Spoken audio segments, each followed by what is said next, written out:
Okay, you were talking about some of the guest reviewers that appeared. Yeah, we had about 38 guest critics from around the country. We had a couple of directors. Martin Scorsese and Peter Bogdanovich came on the show. Scorsese to help me pick the 10 best films of the 90s. And Bogdanovich, I think, debated the Oscar nominees. And we had a wide range of critics, and I was amazed at how well they all did. None of them had as much trouble as Gina and I did doing our first shows. Maybe by then the format had been ironed out and made it easier for everybody. And you also did a number of specials. I know one of them was with Bill Clinton. How did you know that he was a film fan, and how did you get him? Well, it was pretty widely known that he was a film fan, but what was interesting when we went to talk to him at the White House was that he really was well informed about films. And he knew what he was talking about. And what were the, in terms of filming the show, how did you physically do it? We set up our cameras in, I believe, the Roosevelt Room, and at the appointed time, Bill Clinton came in and sat down and we talked for half an hour. So it was unrehearsed? There was no, the White House had no list of requirements. They did not ask for questions in advance. Nothing was off limits. There were no conditions. The President will be happy to talk about the movies with you. Anything specific you want to say about what surprised you about what he knew about or well, liked? He asked if he were sitting where you're sitting. My wife would have been against the wall behind him, another 10 feet back, so she was in my line of sight. And he asked me, what have you liked lately? I said, well, I liked American Beauty. And my wife goes like this. Because, of course, that was about Kevin Spacey and the babysitter. And she thought that was, don't bring that up, you know, with the Lewinsky scandal. And Clinton says, I liked it too. And he talked about some movies that he had liked. His taste was very good. And he knew about, I remember he talked about a couple of foreign films that were not in wide release that I was surprised that he had heard about. Did he reveal to you how he actually watched these movies? Were they screened for him? Well, at that point he saw them mostly in the White House screening room, but he had been a moviegoer all of his life. And when it came time to cast the new critic, how did you go about that process? There was one thing we knew for sure, and that was that the person would have to live in Chicago. Because when Gene and I left sneak previews, PBS got 2 critics, one from New York and one from LA, and had to fly them in every week. When we left At the Movies, Tribune got 2 critics, one from New York, one from LA, and had to fly them in every week. And because we knew the producers of both of those shows, we knew that that was a nightmare for them. Not only did they have to deal with airline schedules, weather, flight delays, but they had to deal with scheduling screenings in 2 cities for the same film. Obviously, the person who was going to do the show would have to live in Chicago, be able to go to the screenings here. So that eliminated a lot of people who were not interested in relocating to Chicago. But it would not be fair to say, or accurate, that Richard Roper was chosen because he lived in Chicago. In fact, Richard Roper was almost not chosen at all because he worked for the Sun-Times. And one morning, Chaz and I, my wife, were watching him on the Fox News on TV, where he was a regular contributor. And Chaz says, you ought to have him on the show. And I said, I can't. She said, why not? And I said, well, he works for the Sun-Times. And so do I. And she said, so what? So we had him on the show. He was one of those guest critics? Yeah, a guest critic. He had been writing Sunday pieces on the movies for the Sun-Times for 10 or 15 years. And he knew a lot about the movies. I found that out, you know, even more so during the years of working with him, how many movies he had seen, how many movies he remembered, how familiar he was with films. This was something that was, he never got a chance to be a film critic of the Sun-Times because I had the job. But obviously his Sunday pieces were kind of a frustrated knock on the door. And after the first show, this is a story that's been told often, but since this is kind of your archival project. I want to insist that this story is true. Everyone who worked on the show came up to me privately and separately over the next day and a half to tell me he's the guy. Our director, our producer, our assistant director and producer, the floor director, one of the veteran cameramen, our makeup artist who has been on the show for 29 years and is like our psychological counselor. Each of these people, individually and separately, said to me, he's the guy. He's the one you ought to choose. He's the best one we've had so far. Now, we had a couple of other candidates who I would be equally happy to be working with. And as it happened, neither one of them was prepared to move to Chicago. But I'm not saying that Richard was not the first choice. I'm just saying that there were basically three people who would have been first choice. I don't know how to make that any more clear, that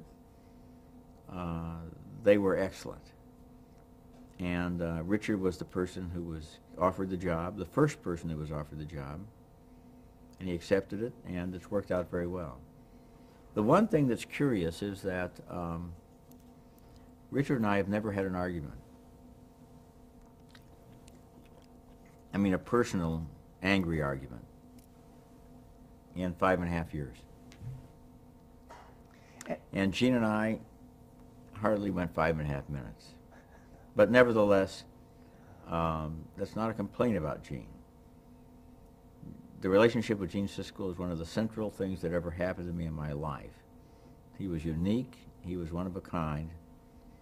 It takes two people to have a fight. So it wasn't just him. Our dynamic was such that we fought. We were once on a talk show with Buddy Rogers, the old silent movie star. I think he used to be married to Mary Pickford.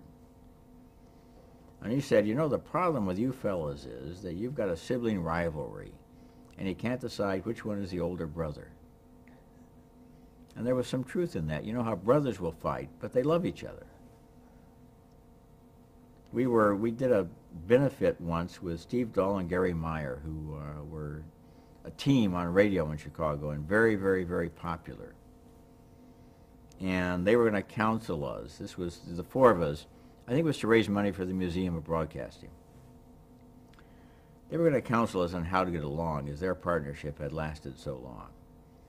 And within 6 weeks after we had that benefit, they had broken up in an argument that has them both enraged to this day.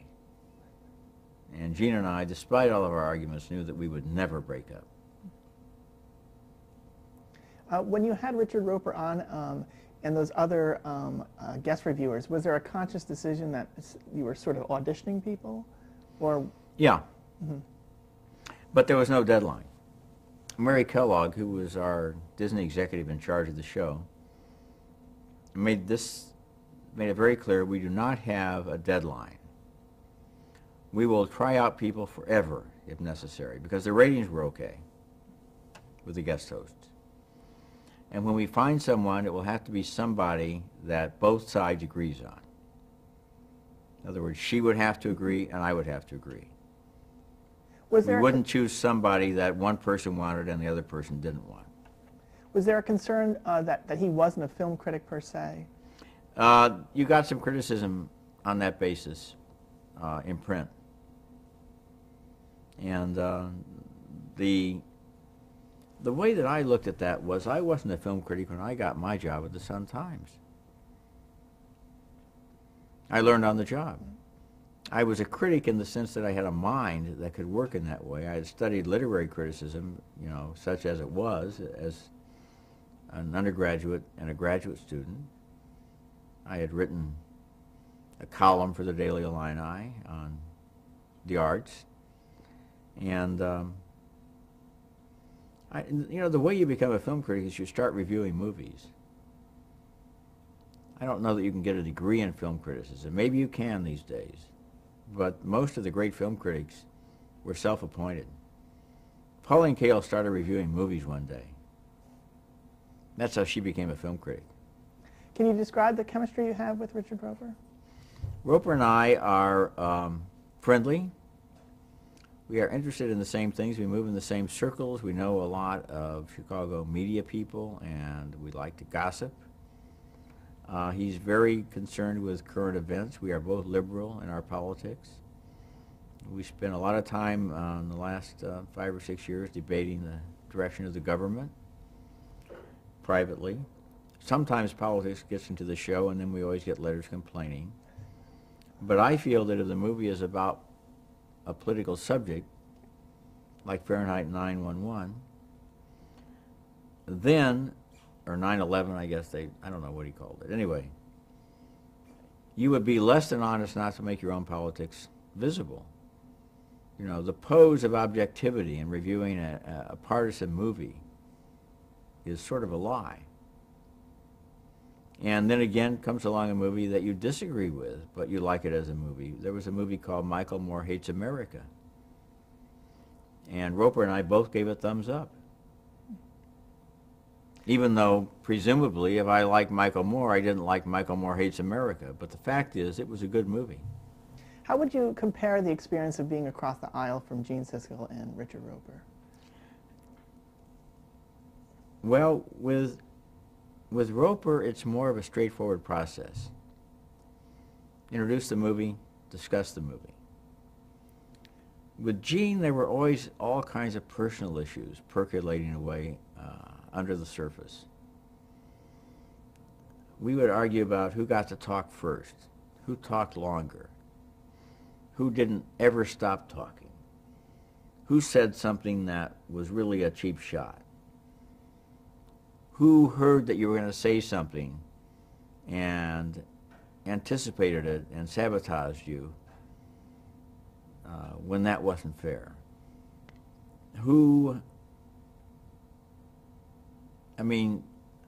Gene and I were like two kids. And sometimes you could be watching the show and we'd be very happy for a couple of reviews, and then suddenly we'd seem to be mad at each other and you couldn't figure out what had happened. It would have been during a commercial break that something came up. Well, why was the billing We were just always on tenterhooks with each other. Why was the billing Siskel and Ebert? The day that we started with At the Movies, we flipped a coin. It was a 4-year deal with Trivia. And Joe Antello, the producer, said the first 2 years, okay, Gene won. The first 2 years it'll be Siskel and Ebert. And the next 2 years it'll be Ebert and Siskel. And actually, that wouldn't have been At the Movies. It would have been when it became Siskel and Ebert, which was a few years later. When the 2 years were up, it never changed. Because the theory was by then everybody had gotten used to calling it Siskel and Ebert. So you were So I feel like I got screwed because it was supposed to be my turn next. Yeah. So how much creative control have you had over the show through the years? Total, more or less total. Mm-hmm. Siskel and I, and now Roeper and I, sit at a meeting every Wednesday and decide what movies are going to be reviewed on the next week's show. We write our scripts ourselves. Nobody else writes not even a word for this show. Every word on the show is written by the two critics. What we say, we have complete control over. So we choose the movies and we choose what we say about the movies, and we write it ourselves. And what is a typical work week for you? Just the show? Just the show. Well, first of all, you have to see the movies. But of course, I'm seeing the movies also for print. And I see a lot more movies than we ever get a chance to do on the show. So for the show, on Tuesday night, I write a script. And then on Wednesday, I come in at 10 o'clock, and we're in the studio by 11, and we tape the show. So that's the basic. The show consists of seeing the movies, writing the script, taping the show, and having a meeting to plan next week's show. And what have been some of your other appearances on television? Have you played any kind of fictional roles, or whether you're playing yourself? Well, Siskel and I taped the voiceover for an episode of The Critic, in which we had a big fight with each other. And we have been on every talk show under the sun. Did you enjoy the Critic? Oh, that was wonderful. That was great fun. And the people who made The Critic said it was their favorite episode. It's the one that's most often repeated.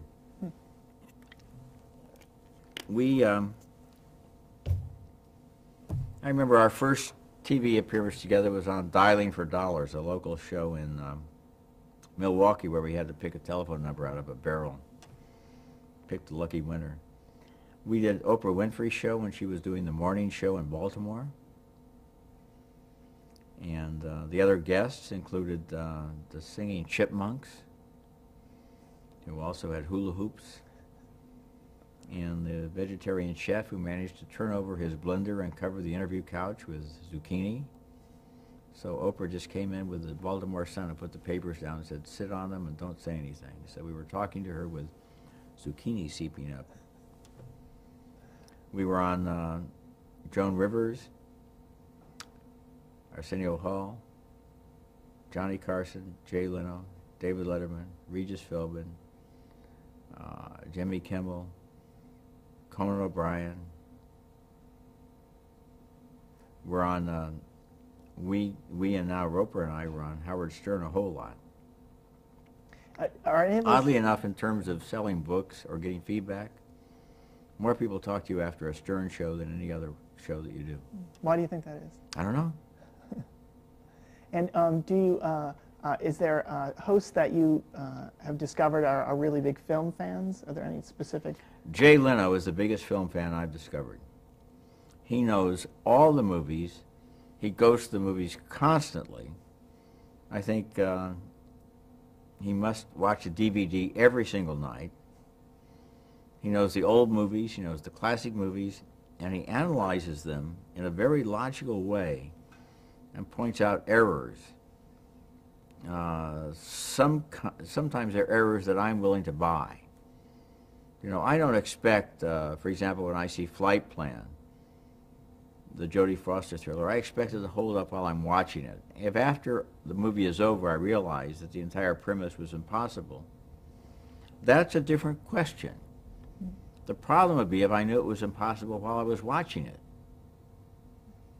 But with Jay, if it doesn't hold up after he thinks back on it, then that's a flaw, and we have big arguments about that. And whenever we do his show, he comes into the locker room half an hour, 45 minutes early to talk about movies. And his writers, you know, because for a show like that, you're always interviewed by the writers who kind of hash out questions that may or may not come up. They claim that we are the easiest of all their guests to write for, because the way they put it is, we know that basically Jay is going to be doing all the talking. And that's not fair. But the fact is, often with any appearance on a talk show, it's kind of difficult to have, you know, like you'll often see a guest who really doesn't have anything that really needs to be said, and a host who's kind of struggling to keep things rolling along. When we're on with Leno, and it was also true with Letterman, there's never any problem because the movies are the topic and we just keep talking. Was there ever a comedy bit that you were involved in? Or many comedy bits. Is there a favorite? We were involved with the Cop on the Edge skits on the Letterman show, and with their big campaign for Big Ass Hams. And we once came on stage and threw snowballs at Dave. And for the Leno show, we judged the Leno look-alike contest, and we were also involved in the dancing Siskel's and Eberts. I can't even explain that, but we did it. And yeah, once Joan Rivers had us put on soundproof headphones and answer questions about each other without being able to hear the other person. Did anything get revealed there? It was fun. I have a few summing up questions. What in your career is your proudest achievement? I think that the whole of my career is my proudest achievement. I got a website about a year and a half ago, and we assembled for the first time my entire database of reviews going back to 1967, and interviews, and film festival reports, and there are millions and millions of words there. And I have reviewed first-run movies for 38 years, which is more than a third of the lifespan of the motion picture. Nobody else has done that. And I reviewed almost all of them. I wasn't one of 2 or 3 critics in my paper. I've missed a lot of movies, but the amazing thing is that I've been able to put together this database, if you want to look at it that way, or this body of work. And also I'm very happy that in the late 90s, I started to go back and review great movies once every other week for the Sun-Times on Sunday. And I publish 2 books of those essays now, and people form book clubs in order to work their way through the great movies. Or you go on Netflix and work your way down the list. I think that my role there was, I felt that moviegoers, with the loss of film societies and repertory theaters, were living too much in the present, and it was good to remind them of the classics of the past. What advice would you give a film critic who's going to appear on television and review movies? Talk in the first person and say what you really think, and know what you're talking about. You know, criticism itself is a first-person enterprise. Occasionally you read critics who write in the third person, but it's not a science. It's a personal essay. It's, you're the guy, you went to the movies, what do you think about it? As Robert Warshaw said, a man goes to the movies and the critic must be honest enough to admit that he is that man. Now, it could be a woman too, of course. But the point is, you're the person, you're there. You saw the movie. If you laughed, it was funny. If you didn't laugh, it wasn't funny, no matter what it should have been. Oh, yeah. You just mentioned how many years you've been reviewing. Do you have any advice that you would give a filmmaker or a screenwriter in terms of approaching a movie? I find that the movies that hold up best over the years are either the ones that are perfect genre pieces or the ones that really deal in terrific detail and with great observation about individual human lives. Ordinary formula stories are pretty repetitive after a while. What do you think is the future of the Ebert and Roeper show? I think the Ebert and Roeper show is going to go on until it goes off. We've been on the air in one format or another for 30 years. Our ratings were stronger last year than they have been in quite some time. Our ratings depend mostly on clearances. You can't improve the show and get better ratings. You have to improve the time slots. And because we're half an hour in syndication, we get moved around a lot, and we're in good slots in some cities and bad slots in other cities. But we make money, and we've always made money. Modestly. You know, like Disney is not depending on this show for its overhead next year. And the last question that we ask all of our interviewees is, how would you like to be remembered? I would like to be remembered as a guy who really loved the movies and respected the movies and wanted to share his enthusiasm. Sounds good. Okay, for the Archive of American Television, thank you very much for sitting down. Thank you for talking to me. Okay.